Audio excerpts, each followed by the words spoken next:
gagawin niya yan. Yan, tapos yun yung, basta, madaming gawin ng daddy ko. Kaya, bye guys! Ingat! Bye! What's up guys? Welcome back to my YouTube channel. Panibagong araw na naman para sa ating lahat. Panibagong memories na naman ang gagawin natin for today. So kayo na nga guys, for today's video is, nandito na naman tayo sa bike shop. Meron na naman tayong isang customer na magpapabuo sa atin ng bike. Isang manager na nagbabike din. Kung gusto niyo makita at kung gusto niyo kaming samahan, tara, let's go! Yun guys, ito yung bike at frame na bubuuin natin. Ang frame niya is Pinarello Dogma F8 full carbon. Original na Pinarello to. Nirepaint lang po ni Cycle Art ni Sir Edmy Bartolaso. Kung gusto niyo pong magpa-paint or magpa-repaint or may papa-ice po sa kanya, PM nyo lang siya or punta lang kayo dito sa Andy's Bike Shop. Tayo na makikipag-usap. Okay? Ito po yung frame. Pakita ko lang muna sa inyo. Tapos, pag nabuo natin, doon na rin natin i-bike check. Ipakita ko lang muna sa inyo yung mga pyesa na ikakabit natin. Tapos, ito yung mga pyesa niya, guys. SRAM E-Top 11 speed. Ayan, oh. Ganda, oh. Ayan. Tapos, yung sa may crank niya, nagpalit ng chainring Ridea. Walang-wala. Tapos, guys, ito naman yung wheelset. Ang wheelset na ikakabit natin sa kanya is yung full chrome, Racing Zero. Ayan, oh. Dual yan. Pwedeng tubeless, pwedeng clincher. Okay? Yan guys, may kulang lang na pyesa. Ibabalik na lang nung nagdala dito sa shop. Kulang lang siya ng handlebar. Tapos kulang siya ng saddle. Yun yung kulang natin. Ngayon, mabubuo na natin. Ang ginagawa ko, syempre, bago natin to ikabit, yung mga pyesa, nilalagyan muna natin siya ng mga grasa doon sa mga bearing, yan, sa headset, sa bottom bracket. Kailangan lagyan natin ng mga grasa para maganda yung maging ikot niya. Yun guys, may isa na naman kayong masasaksihan na bike na bubuhin natin dito sa ating favorite na place dito sa bahay natin sa Andy's Bike Shop. Ayan guys.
Yan guys, naikabit ko na yung ibang pyesa. Inintay ko na lang talaga yung saddle tapos yung handlebar kasi nandiyan na naman yung bar tape eh. Ito na yung naging itsura ng Pinarello na binubuo natin. Nakasetup na siya guys. Naikabit ko na yung drive chain niya. Ayan, walang wala. SRAM Red 22 E-Top 11 speed. Okay? I-bike check natin kapag buo na siya guys. Naikabit ko na rin yung wheelset. Ayan. Ganda. Yan guys, kapag gusto nyo magpa-assemble ng bike dito sa Andy's Bike Shop, dalahin nyo lang po dito. Tapos yung price niya, dito nyo na lang tanungin. Depende kasi yon sa bike na bubuhin natin, MTB or road. Okay? At kung meron pa kayong ipagagawang iba.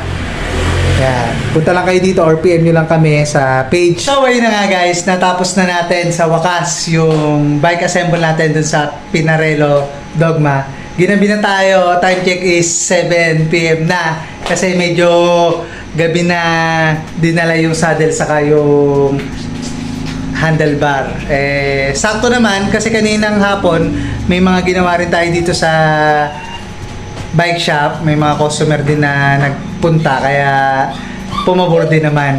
Eto, tinapos natin kasi baka bukas ng umaga kailangan na tong bike na to. Shoutout nga pala kay Kapariel. Salamat po sa tiwala na dito nyo po pinabuo yung bike nyo. Mag-ingat po kayo palagi sa pagbabike nyo. Shoutout din pala sa lahat ng mga mekaniko dyan.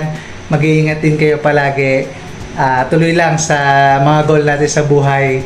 Tapos, lagi tayo magdadasal. Lagi tayo mag-iingat. Okay guys, i-bike check natin yung Pinarello Dogma F8 na binuo ko ngayong araw. Samahan nyo ako. Let's go! Yon guys, sa wakas, tapos na yung project natin sa araw na ito. Ito yung Pinarello Dogma F8. I-start natin sa frame, full carbon to. Ang size niya is small. Yan. Tapos, ang pyesa na nakakabit sa kanya, gaya nga sabi ko kayo kanina, nabubulol-bulol pa ako. Sabi ko sa inyo kanina, is SRAM Red 22 E-Top. Ayan, 11 speed. Grabe, pandigma tong ano na to. Tong group set na to. Ayan, oh. Mga pang-ano na to. Pang-karera na talaga. Ayan, share ko lang sa inyo. Gamit ko din dun kay YT SRAM kaso mechanical lang yon. Ito, medyo mabigat ang presyo nito.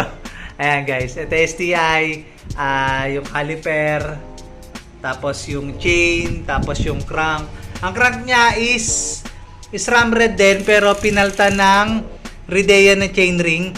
Ang chainring niya is 50-35. Grabe, ginawang ano to, pang-ahon to guys. Tapos ang chain niya is SRAM din. Tapos ang kanyang cogs 1128 is SRAM din. Ito yung caliper niya sa likod. Okay, ang next naman is yung cockpit. Okay, yung cockpit. Ang cockpit niya sa handlebar FSA Energy Compact. Ang size nito is 38. Ayan, tapos ito pa isang pandigma guys. Grabe yung handle post niya. Pro na full carbon. Pro Vibe. Ayan. Ang haba nito 120 mm. Tapos sa seat post kasama naman talaga sa frame to yung full carbon, naka-set back. Tapos ang kanyang saddle is carbon din guys, yung railings, Moss, original na Moss. Yun nga lang nagbabakbak na kasi syempre inuupuan na dadali ng mga cycling. Next, yung kanyang wheelset, nabanggit ko na rin to kanina. Full chrome Racing Zero. Two-way pit to. Pwedeng tubeless, pwedeng clinker. Tapos ang nakakabit na gulong is Continental 4 season. Yan. And tapos yung battle cage niya naman is Elite. Yan. Ganda guys. Tapos lastly, syempre yung pedal niya is Look. Ayan. Tour de France edition pa to guys. Siguro mga nasa 16.5 to. Yung pedal pa lang ha. Ang kulang-kulang dito guys sa shop, syempre hindi pa naman talaga totally kompleto yung mga tools ko. Yun, wala pa ako ng kiluhan. Yan, makilo sana natin tong bike kung ilan ang inabot. Pero tansya ko baka mga nasa 6.5. Yun, basta hindi lalagpas to ng 7 kilo. Kasi halos full carbon na yung nakakabit. Lalo kung yung wheelset niya is full carbon. Okay guys, syempre bago ko tapusin tong video na to, sana na gustuhan nyo. Maraming salamat po sa lahat ng sumama sa akin sa araw na ito. Tapos guys, isa pa pala, ito din yung isang bike na iniwan din ng customer sa akin. Tinapos ko na rin to kanina. Full bike skin installed to. Sa mga nagtatanong, nagba-bike skin din po ako. Ayan. Parang walang bike skin, no? Yan. Bagong-bago yung bike niya. Dinala niya dito sa shop. Tapos pinalagyan na ng bike skin. Yan. Shoutout sa iyo, madam. Bukas ready to pick up na po yung bike mo. Okay guys, syempre, huwag nyo kalimutan subscribe channel ko, click bell button para lagi kang updated sa latest vlog natin. Andy, may gusto ko bang batiin? Yes! Mabatiin mo sila. Meron pa kung hindi si Andy! Sino pang gusto mong batiin? Si Tito Jaren! Ayan. At mga kayayo ko, guys! Eto guys, yung mga tinda namin interior, pinaglalaroan ni Andy kasi meron siyang mga baboy-babuyan dyan. Yan. Okay guys, magpapahinga na kami. Sana nagustuhan nyo yung binuo nating bike assemble. Please, don't skip ads. Tulong nyo na lang yun sa akin. Tapos, share, like, comment tong video na to para maraming makapanood. Yung price nung bike, I'm not sure. Search nyo na lang sa Google. Pero yan, mabigat-bigat to. Okay, sa lahat ng mga gustong magpa-assemble, punta na lang po kayo dito. Ingat mga kabadyak!